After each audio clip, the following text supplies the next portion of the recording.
먼저 조국 대표의 모두 말씀을 듣고 언론인 여러분들께 질문 기회를 드리겠습니다. 조국 대표 말씀 부탁드립니다. 예, 안녕하십니까. 조국혁신당 대표 조국입니다. 7월 20일 전당대회에서 대표로 선출된 지 100일이 되었습니다. 조국혁신당은 출발부터 지금까지 도전에 도전을 거듭해 왔습니다. 2월 13일 창당 선언, 3월 3일 창당, 4월 10일 총선, 10월 16일 재보궐선거 등등을 거치는 전 과정이 담대한 변화를 위한 담대한 도전이었습니다. 정치 투신 결심은 작년 12월 4일 광주 김대중 센터에서 열린 북콘서트에서 돌 하나는 들어야겠다라고 선언했을 때였습니다. 당시 북콘서트 제 오른쪽에 있는 김보엽 대변인이 그때 사회를 보셨죠. 많은 국민들이 저의 부족함과 흠결을 아시면서도 같이 돌을 들어주셨습니다. 그 덕분에 제가 여기에 있고 조국혁신당이 여기에 있습니다. 다시 한번 국민께 감사합니다. 조국혁신당은 태어난 순간부터 달리기를 시작해야 했습니다. 모든 것이 처음이었기에 넘어지고 구르고 부딪혔습니다. 그렇다고 멈추지는 않았습니다. 앞으로도 그럴 것입니다. 윤석열, 김건희 공동정권의 횡포는 선을 넘었습니다. 민생을 파탄내고 검찰권을 망나니처럼 휘두릅니다. 민주공화국의 기본 원리가 무시되고 있습니다. 유발 하라리가 독재의 특징으로 말했던 현상을 목도하고 있습니다. 즉, 제도에 대한 신뢰가 무너지고 있습니다. 국민의 삶이 흔들리고 나라의 미래가 위태롭습니다. 현재 조국혁신당은 소수 정당입니다. 그러나 담대한 소수가 될 것입니다. 두려움 없이 대한민국 혁신의 길을 만들어 나가는 담대한 소수가 될 것입니다. 처음 단 하나의 돌을 들었던 제 손에는 이제 저희를 믿고 투표해 주신 690만 국민의 손이 함께합니다. 그리고 16만 조국혁신당 당원의 굳센 손이 더해졌습니다. 이 모든 손과 함께 망국적인 윤석열, 김건희 공동정권을 향해 돌을 던지겠습니다. 동시에 윤석열, 김건희 공동정권 종식 이후를 준비하겠습니다. 오늘은 우리 다짐을 새롭게 하는 날입니다. 축하와 격려는 감사하지만 나중에 받겠습니다. 머지 않았습니다. 윤석열, 김건희 공동정권의 종식이 이루어지고 서로 굳은 살 백인 손을 맞잡고 기쁨을 나눌 것입니다. 감사합니다. 예, 지금부터 기자분들의 질문을 받겠습니다. 손을 들어서 의사표시해 주시고요. 소속사와 성함을 밝혀주시면 고맙겠습니다. 예, 마이크 쓰실래요? 그거 누르면 됩니다. 네, 대표님 안녕하십니까. 데일리하는 김찬주 기자라고 합니다. 찬주 기자입니다. 네. 네, 리스코리아 출범이 벌써 엊그제 같은데 벌써 취임 100일을 맞으신 점 축하드리고요. 두 가지 여쭙도록 하겠습니다. 야권에서는 좀 혁신당이 가장 먼저 탄핵 집회를 열고 있고 또 토요일에는 사회민주당도 이제 참여를 했었습니다. 해서 조금 전에 담대한 소수가 되겠다라고 말씀을 해주셨는데요. 추후에 혁신당이 비민주당계 야당 결집이 좀 구심점이 될 가능성 어떻게 보시는지 궁금하고요. 그리고 이제 재보선 패배 이후에 정치권에서는 이제 혁신당의 입지가 옅어졌다 이런 평가가 많이 나옵니다. 해서 일면 동의하시는지, 동의하신다면 구상하고 계시는 타개책은 무엇이 있고 동의하지 않으신다면 그 이유는 무엇인지 이렇게 궁금합니다. 저희가 탄핵 집회를 최초로 원내정당으로는 처음 열었지 않습니까? 근데 저희가 3,000명 정도가 모이셨는데 단지 뭐 당원들만의 동원으로 가능하지 않은 숫자입니다. 뭐 옛날 뭐 조선시대 시도 있습니다만은 오동잎이 하나 떨어지면 가을이 온 줄 안다 이런 말이 있는데 지금 저는 이제 오동잎이 떨어졌다라고 생각합니다. 3,000명이 서초동에 왔다는 것이 오동잎이 떨어진 것이라고 보고요. 이 의미가 뭔가, 물론 민주당에서 거대 야당이고 지금 거대 제1당이고 저희 당에 비해서 한 15배 이상의 규모가 큰 민주당 경우에 탄핵을 공식적 입장으로 취하지 않고 있지 않습니까? 그렇지만 저는 그 입장을 충분히 이해하고요. 조국혁신당 탄핵 집회에 그만큼의 인원이 모였다는 것, 그리고 저희가 집회를 마치고 저희 당 유튜브, 그 다음에 각 방송사 등에서 제공하는 유튜브를 조회수를 봤더니 뭐 몇십만이더라고요, 조회수가. 그리고 물론 그 이전에 이루어졌던 여론조사에서 윤석열 대통령 탄핵에 대한 여론조사 얘기는 뭐 제가 따로 드릴 필요는 없을 것 같습니다. 저는 모든 점에서 그 오동잎이 떨어졌다라고 생각합니다. 그럼 정당으로서 해야 될 일은 그 실제적 준비를 하는 것이죠. 실제적 준비를 하는 것이 이제 정당으로 해야 될 임무라고 생각하기 때문에 지금 매달 탄핵 집회를 열 것이고 서초동에서, 그리고 그와 별도로 매주 전국을 돌면서 탄핵 다방이라는 형식으로 직접 국민들과 만납니다.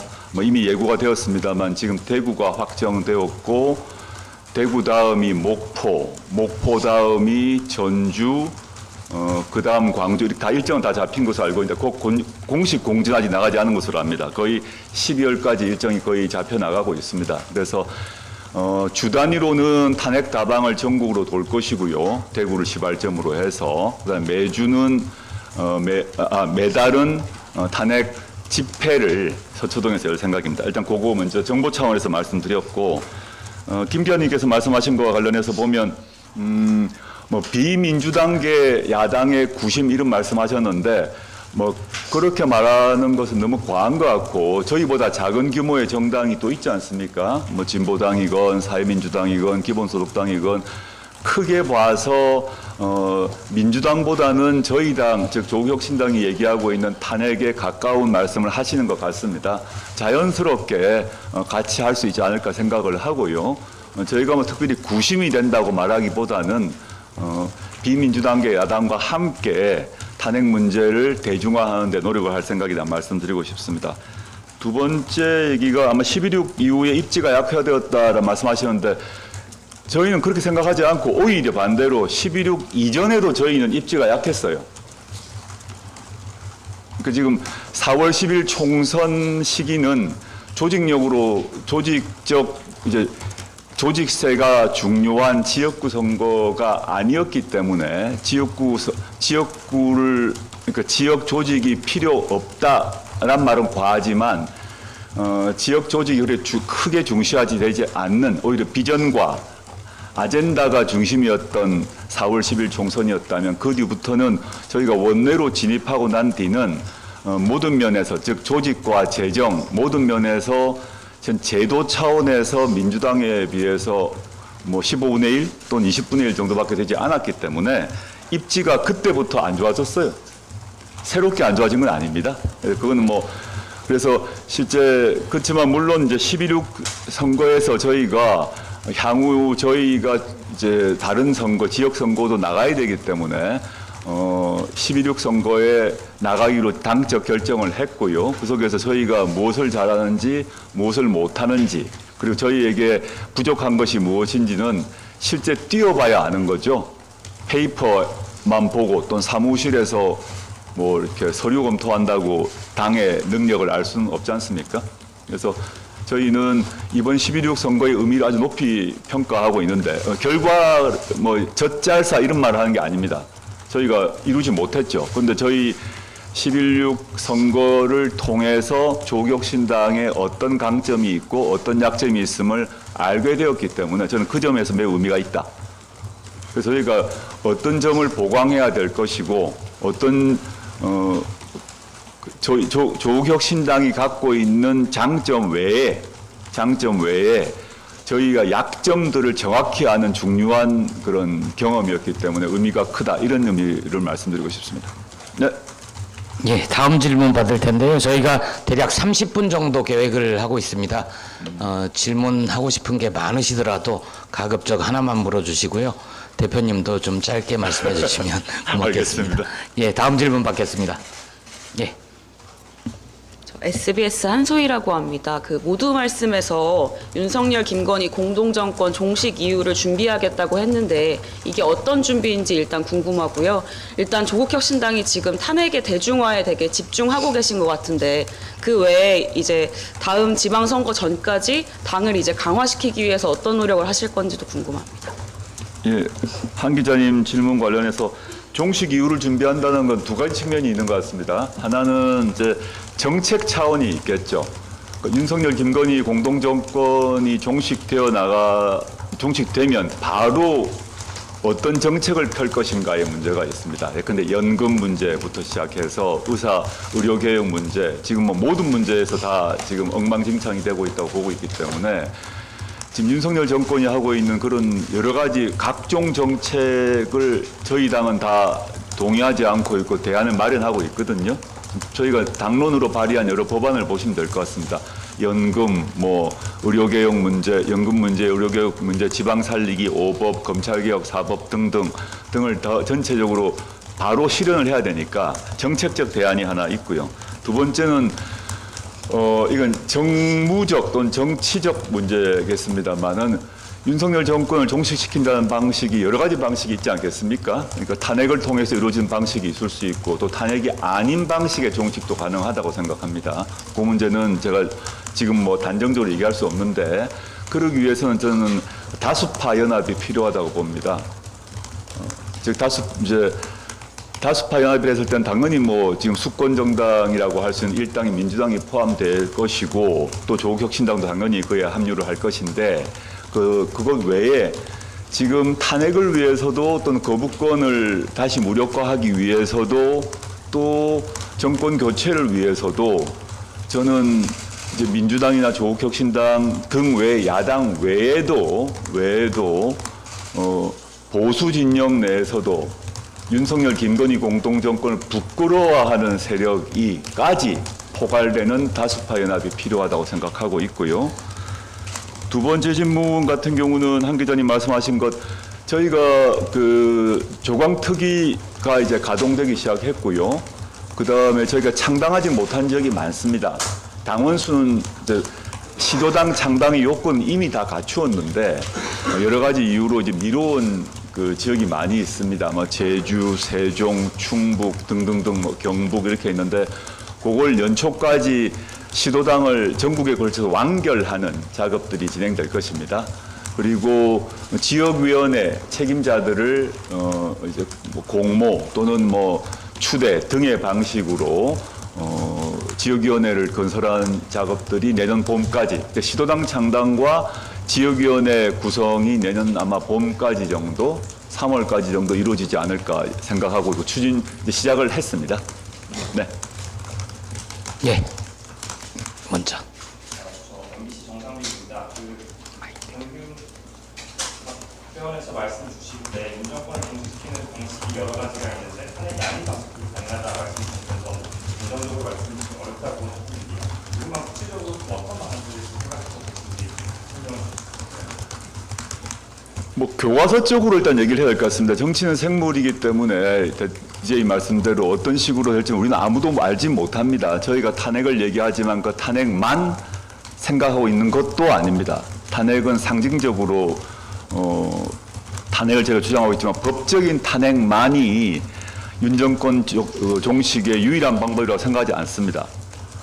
그럼 이제 어떤 방식이 가능할까는 향후 일어나는 전국의 상황에 따라 달라질 것이고 그 전국을 바라보는 정치 주체의 판단에 따라 달라질 것인데요.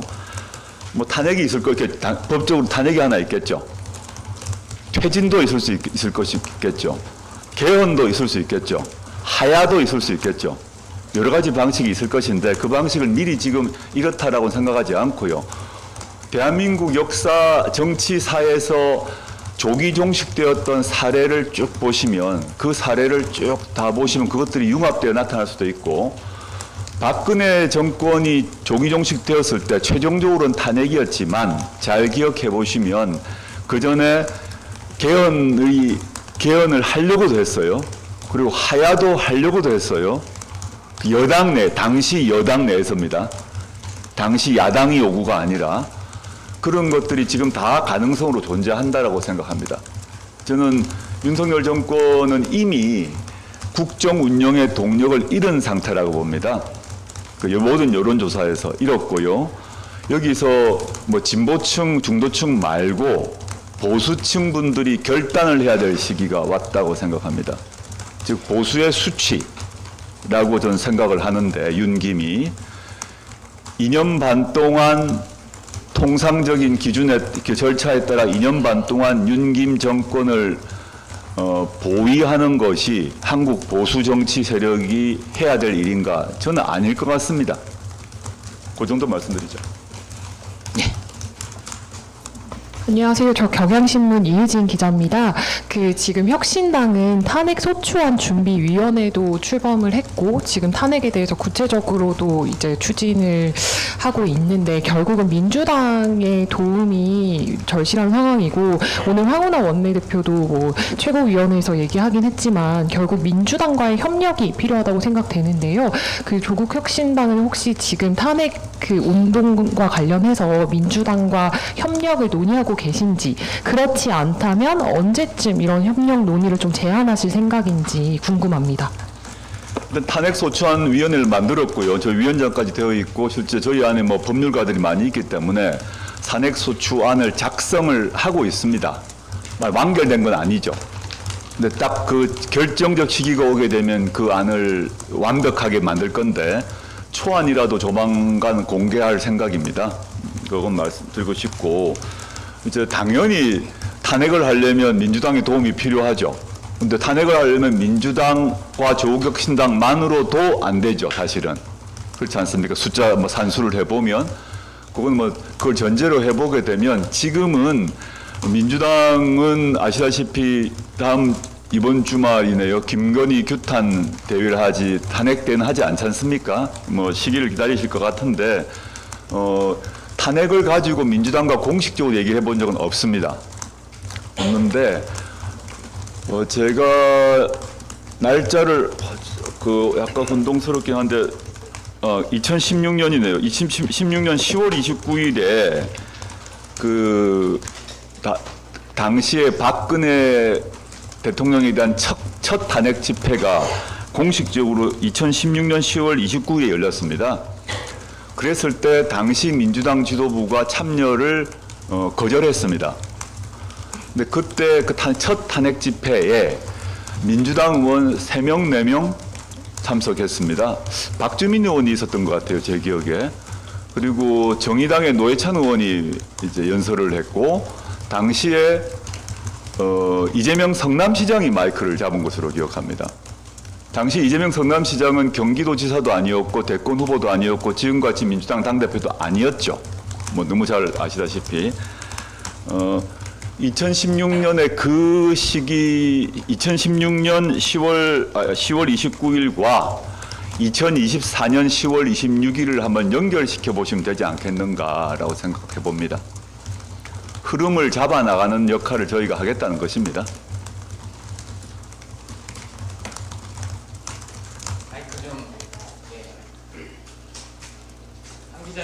뒤에 마이크가 없나 보네.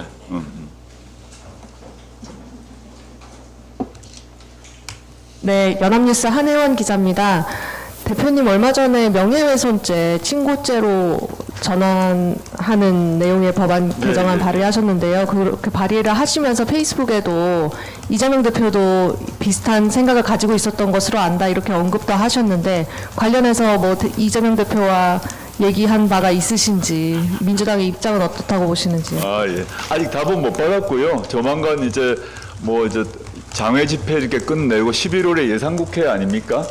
국감도 곧 다 종결될 것 같은데, 요 얘기는 지금 뭐 김건희 특검법 등이 더 중심이 되기 때문에 그걸 중심이 놓을 수밖에 없을 것 같은데, 이재명 대표께서도 그 친고죄 폐지하자라고 얘기하셨고, 저는 뭐 학자 시절부터 오래전부터 법안까지 그 당시 이미 발표했던데, 옛날입니다. 한 10년, 20년 전인 것 같은데, 전 이번 기회에 이걸 마무리했으면 좋겠습니다. 이게 단순히 고발 사주를 봉쇄한다는 것 외에 언론인 처벌의 결정적, 아주 정말 치명적 무기거든요. 저는 이거 말도 안 된다고 생각하는 사람이에요.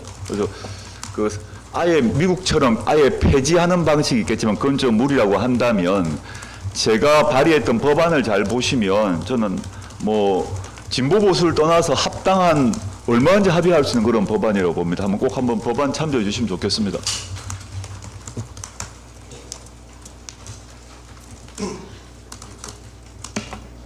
네, 전자신문 최기창 기자입니다. 결혼 축하합니다. 네, 감사합니다. 네, 보궐선거 얘기를 안 할 수가 없는데요. 지난 보궐선거 기준으로 곡선거 연관상 30% 정도를 얻으셨는데 그때 사실 이게 유지된다면 기초의원 3인 선거구에서 1명 정도 당선되는 수준이거든요. 그렇다면 이번 선거가 약점을 파악하게 됐다고 하셨는데 그렇다면 이를 돌파하기 위한 좀 보관을 좀 어떻게 생각하고 계신지. 저희는 뭐 황운하 대표가 어디 기자간담회에서 말씀드렸던 것 같았는데 최소 목표로 각 30%를 생각했습니다. 저희 조직력이 약했기 때문에. 그런데 곡성은 상대적으로 의외로 35%가 되었고 영광은 3파전이 돼서 이제 진보당이 대대적으로 전국 조직을 가동하면서 오히려 영광이 30%를 못 넘고 27, 26점 몇씩 뭔가 약간 헷갈리는데 약 27을 얻었습니다. 평균적으로 한 30 얻었다고 볼 수 있는 것 같은데요. 지금 최 기자님 말씀하신 것처럼 3인 선거구로 하게 되면 한석을 다 얻겠죠. 이걸 기계적으로 적용을 하게 되면. 근데 3인 선거구만 있는 건 아니지 않습니까?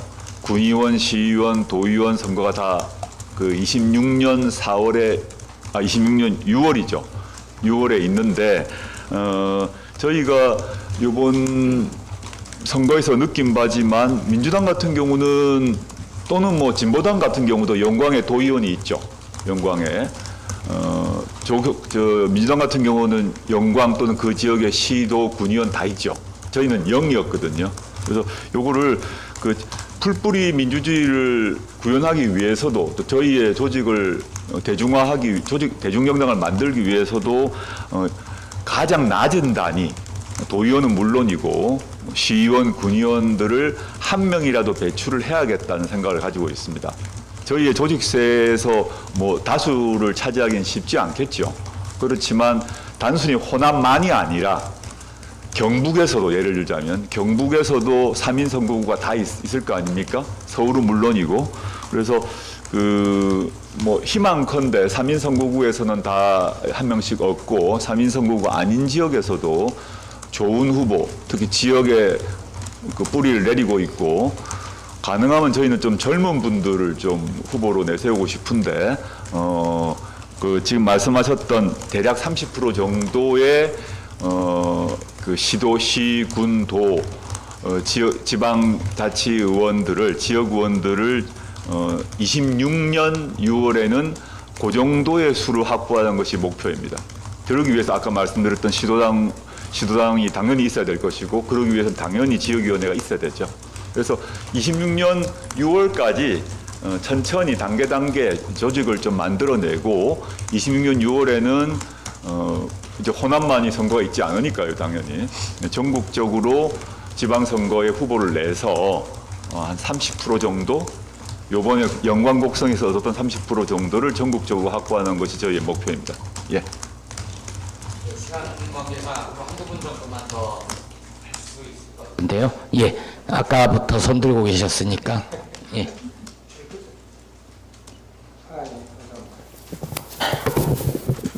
굿모닝 충청 서린우 기자입니다. 네. 굿모닝 충청의 서린우 기자입니다. 26년도 이후에 지방선거로 말씀하신 것 같은데요. 당장 내년 4월에 또 재선거가 있을 것 같습니다. 충남 마산, 그다음에 전남 신안하고 담양도 아마 대성제가 될 것 같은데요. 내년 4월 재선에도 후보를 내실 것인지. 그다음에 또 하나 아산 같은 경우에는 박경기 시장이 귀책 사유로 물러났단 말입니다. 근데 국민의힘 한동훈 대표는 귀책 사유로 물러난 곳에는 공천을 않겠다라고 말했는데 아마 공천을 합격했던 분위기로 흘러가고 있습니다. 이에 관련해서는 어떻게 생각하시는지 말씀해 주세요. 한동훈 대표가 그런 말을 했는지 잘 몰랐는데 그 기준이라면 국민의힘은 구로구청도 안 냅니까? 낼 것 같은데. 지금 원래 양당이 귀책 사유 있으면 안 낸다고 다 했지 않습니까? 근데 다 내왔고 내지 않을까요? 내년 4월 재보궐선거에 조국혁신당이 기책사유련한 그 자리는 하나도 없잖아요. 원래 지금 아산만 얘기하시는 것 같은데 구로구청도 국민의힘 사유 아닙니까? 국민의힘이 구로를 포기할 건가? 또는 뭐 민주당에서 예컨대 뭐 전남 지역 뭐 시장 군수 후보를 포기할 건지 잘 포기 안 할 것 같습니다. 예, 제가 뭐 과도한 생각인지 모르겠지만 지금까지 왜냐하면 민주당 같은 경우는 당규를 바꿨지 않습니까? 규책 사유 같은 경우 안 낸다고 했는데 그걸 없앴어요. 내겠다는 의지 표현이라고 생각하고 그에 대해서 저는 도덕적 비난을 하진 않겠습니다. 뭐 이제 당헌 당규를 바꿨기 때문에 낸다고 생각을 하고 그거는 제가 왈가왈부할 건 아닌 것 같고요. 조국혁신당은 2006년 6월을 목표로 쭉 진행을 단계 할 것인데 그 과정에 25년 4월이 있는데 25년 4월에 저희의 준비 정도가 어디까지 갖추어지는지를 보고 25년 4월에 어디에 낼 것인지 어디에 안 낼 것인지는 그때 가서 판단하도록 하겠습니다. 지금 미리 말씀드릴 수는 없을 것 같습니다. 예, 조 기자님. 안녕하세요. 더팩트 조채원입니다. 여야 양당이 지금 대표회담을 앞두고 민생협의체에서 논의할 의제들을 정리하고 있잖아요. 네네. 혁신당이 지난달에도 이제 민생협의체에 소수정당, 모든 정당을 좀 참여하게 해달라고 제안을 한 바가 있는데 이 자리를 빌려서 이제 지금 상황에서 가장 우선적으로 다뤄야 할 의제가 무엇인지 말씀하신다면 어떤 건지 여쭙고 싶습니다. 일단 민생협의체를 두 당 말고 같이 하자는 제안을 여러 번 했는데 이번에도 받지 않을 거라 생각합니다. 뭐 그저 저희 당연히 요구를 하고 있습니다. 저희의 목소리가 반영되기를 희망하고 있지만 두 대표께서 회담하실 때 저희 그 이후에 또는 그 전에 조국혁신당이나 다른 소수정당의 목소리를 반영되는 민생정책협의회를 만드시지 않을 것 같다라고 저는 생각을 하고요. 그걸 크게 기대하고 있지는 않습니다. 그렇지만 저희는 주장을 할 것이고 저는 지금 이제 민생 이슈로 보게 되면 전 제일 큰 문제 하나만 꼽으라고 하시니까 좀 여러 가지가 하나만 꼽기가 참 곤란한데 두 개? 저기 두 개. 이게 일단은 제가 오늘 최고위원회에서 제 경제 이슈 발언을 했는데 지금 경제 민생 상태가 매우 심각하다고 보시면 됩니다. 재정 상태도 매우 심각한 상태다. 부자 감사 정책을 포기하지 않았기 때문에 세수, 재정 문제가 매우 위기 상태에 있고 수출 문제, GDP 모든 점에서 지금 위기 상태이다. 지금 우리가 통상 얘기하는 정치적 문제 이런 문제는 말할 것도 없이 자영업 폐업률 지금 어마어마한 상태거든요.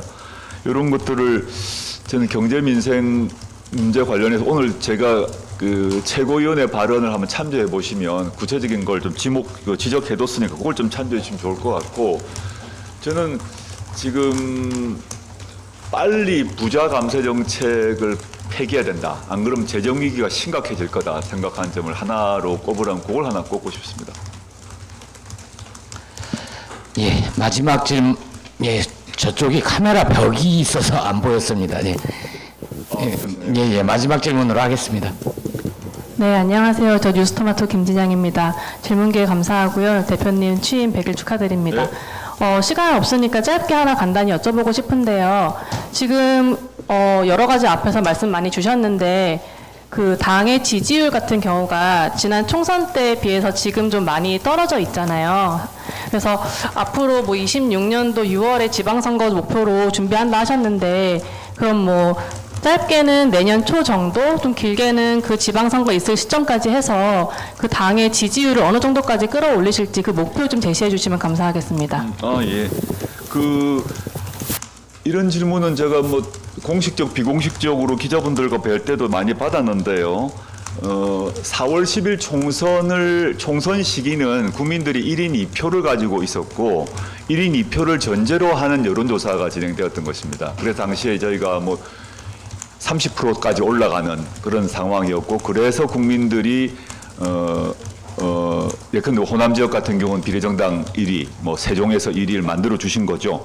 근데 그때 이후 선거가 끝나고 나고 난 뒤는 여론조사건 투표건 모두 1인 1표 아닙니까?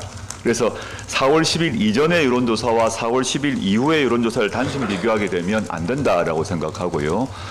4월 10일 이전에도 지지정당 하나만 묻는 여론조사에서는 저희가 30% 나온 적이 없습니다. 그래서 근데 이제 그 4월 10일 이후로 10월 16일을 거치면서 전체적으로 보게 되면 저희가 한 10%에서 플러스 마이너스 한 2, 3 정도를 유지하고 있습니다. 그 전국적 상황에 따라 떨어지기도 하고 어떨 경우는 올라가기도 하고 이 정도인데 그게 뭐 큰 변화는 없을 거라고 생각합니다. 저희의 조직세가 약하기 때문에 다른 당에 비해서 거대 양당에 비해서 약하기 때문에 한 10% 플러스 마이너스 2, 3 정도는 꾸준히 유지하고 있는 상태라고 저는 보고 있습니다. 그렇고요. 지지율을 높이는 것이 한 방에 무슨 뭐 아주 쇼킹한 무슨 주장을 한다고 해서 그 지지율이 갑자기 튀고 그러지 않을 거라고 저는 봅니다. 전 다지고 다져나가는 일이 필요한데 저희가 이제 궁극 목표는 26년이라고 말씀드렸고 중간에 경과점으로 내년이 25년 4월이 있는데 전 아까 말씀드렸습니다만 26년 6월을 전 그 중심으로 좀 봐주시면 좋겠는데 그때까지 저희가 영광 곡성에서 평균적으로 얻었던 한 30% 정도를 받는 것이 이제 목표입니다. 근데 그 전에 근데 영광 곡성은 호남이기 때문에 상대적으로 없겠죠. 근데 다른 지역까지 포함하면 30%가 안 될 수도 있다고 생각을 합니다. 근데 영광 곡성에서 한 30%는 얻어야겠다. 30% 이상을, 왜냐하면 지금보다 더 나아져야 되니까. 그래서 평균적으로 보면 지금 시점에 영광 곡성에서 제가 한 30% 얻었기 때문에 다른 지역에서는 더 낮을 거 아닙니까? 근데 이제 그 저희 노력이 더해져서 26년 시점에는 전체적으로 한 30% 얻는 것이 목표일 것이고 25년 시점에는 더 떨어지겠죠. 그 정도 보고 있다. 지금은 저희가 연말 연초까지는 특히 내년 초까지는 조직 정비가 완결되기 전까지, 즉 시도당이 완결되고 지역위원회가 완결되기 전까지는 조직적인 정비가 완성되기 전까지는 지지율이 갑자기 오른다거나라는 걸 생각하지 않고 있습니다. 그래서 꾸준히 현재 하는 작업들을 하고 조직이 완벽히 정비되면 다른 상황이 올 거라고 저는 보이고 있습니다. 저희는 지금 사실 뭐 진보당보다도 조직 정비가 안 된 상태거든요. 3월 3일이 내년 창당 1주년입니다. 진보당이 저희보다 조직세는 더 강하죠, 사실은. 그래서 조직 정비가 먼저다. 그래서 저희가 의미 있는 항상적 지지율이 나오는 것은 아마 저희 조직 정비가 끝나고 난 뒤가 아닐까 생각하고 있고요. 고지음의 목표는 한 15% 정도를 저희가 목표로 잡고 있습니다. 조직 정비가 끝나고 나면 한 15%는 되겠구나라는 것을 저희 내부적 평가를 하고 있습니다. 물론 이건 잠정적입니다. 조직 정비가 내년 봄에 끝나면 한 15% 정도, 그다음에 그걸 기초로 26년 6월을 대비한다. 이런 정도의 큰 그림을 그리고 있다라고 보시면 되겠습니다. 저희가 그래서 제가 오늘 발언에서 담대한 소수란 표현을 제가 여러 번 썼습니다. 마지막 발언 하는 겁니다. 예. 맞습니까? 한 김에 저희가 출발 때부터 지금까지 저희가 어떻게 보면 모험이라고 할 수도 있고 도전이라고 할 수 있는 길을 한 1년 이상 걸어왔습니다. 1년도 아니네요. 창당 선언 생각하면 2월 13일부터니까요. 그때부터 어떤 사람은 모험이라고 그랬고 어떤 사람이란 무모하다 그랬고 저희는 그걸 도전이라고 보고 있는데요. 2월 13일 창당 선언부터 지금까지 그런 모험이든 뭐 무모한 도전이건 그 길을 걸어왔고 앞으로도 걸어갈 것인데 조국혁신당은 제가 선거 기간에도 여러 번 말씀드렸던 것 같은데 창당한 지 1년이 안 된 신생정당이고 그다음에 국회의원 수가 12인 영세정당입니다. 신생 영세정당입니다. 민주당이나 국민의힘에 비하게 되면 역사가 거기는 뭐 70년 이상 될 것인데 저기는 1년이죠. 조직 규모도 뭐 15분의 1, 20분의 1밖에 안 됩니다.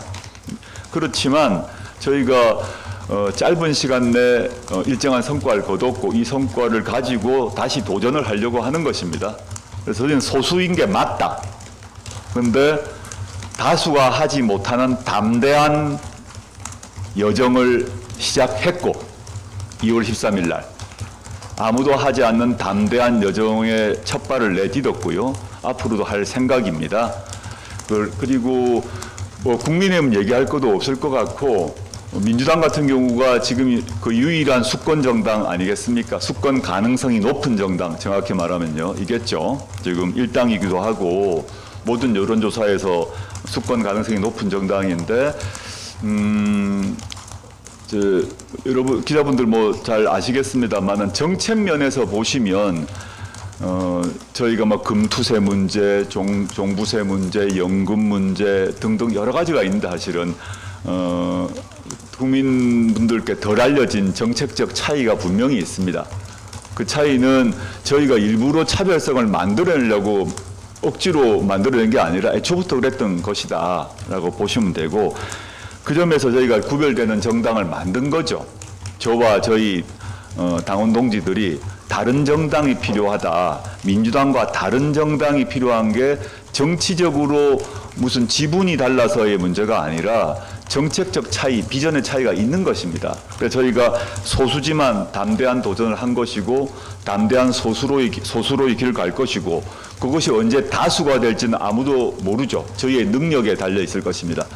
그래서 그렇지만 지금 저희가 소수지만 담대한 소수로 출발했고 그 담대한 여정을 계속 할 것이라는 점 말씀드리고 민주당 경우는 이재명 대표께서 그렇게 말씀을 최근에 하셨던데 연도를 날짜는 정확히 잊어먹었습니다. 올해 이재명 대표께서 당신께서는 본인을 스스로 얘기하시면서 보수에 가까운 실용주의자입니다라고 말씀을 이 대표께서 하셨습니다. 보수에 가까운 실용주의자라는 표현으로 규정을 하셨고 그게 민주당의 정책 향후 방향을 이미 예고했다고 생각합니다. 이게 6월인가 5월인가 약간 연도 월이 헷갈립니다. 5월인가 6월에 하셨던 것 같은데 그러니까 보수에 가까운 실용주의자이다고 규정하셨고 그 뒤로 민주당의 정책이 그 방향으로 가고 있다고 보고요. 그 점에서 저희는 좀 다를 것 같습니다. 저도 당연히 실용을 중시하는데 저희는 비실용적인 정책을 추진한 데가 어디 있겠습니까? 그런데 저희는 적정한 규정을 이렇게 단어로서 할 수 없습니다만은 조국 혁신당의 종부세 정책, 그다음에 금투세, 연금 문제, 노동 정책, 지방 살리기 정책, 그다음에 노동 같은 경우는 신장식 의원이 저희가 제기했던 일하는 자를 위한 기본법 등을 보시면 조국 혁신당은 보수에 가까운 실용주의 정당은 아닙니다. 그렇기 때문에 정당을 달리하고 있는 것이고 그 점에서 비전과 정책이 다름으로 경쟁을 하는 것이죠. 그렇게 보셔야 된다. 그래서 저희가 아직까지 새가 아주 미미하고 물론 과거의 자민련이나 과거의 민주노동당에 비하면 저희가 수가 많죠. 근데 저희가 민주노동당의 길도 아니고 자민련의 길도 아닙니다. 저희가 걷고 있는 길은 그 길은 아닌데 저희가 12명을 의석을 가지고 또 16만의 당원을 가지고 민주당과는 다른 길을 가려고 이 여정을 시작했다는 점은 알아주시면 좋겠습니다. 예, 이 회의 열고 나서 가장 뜨거운 취재 열기였습니다. 앞으로 100일, 6개월, 200일 기다리지 마시고 대표님이 자주 잡아주세요. 예, 자주 간담회를 하셔야 될 것 같습니다. 예, 이상으로 조국 혁신당 조국 대표 취임 100일 기념 기자간담회를 마치겠습니다. 고맙습니다.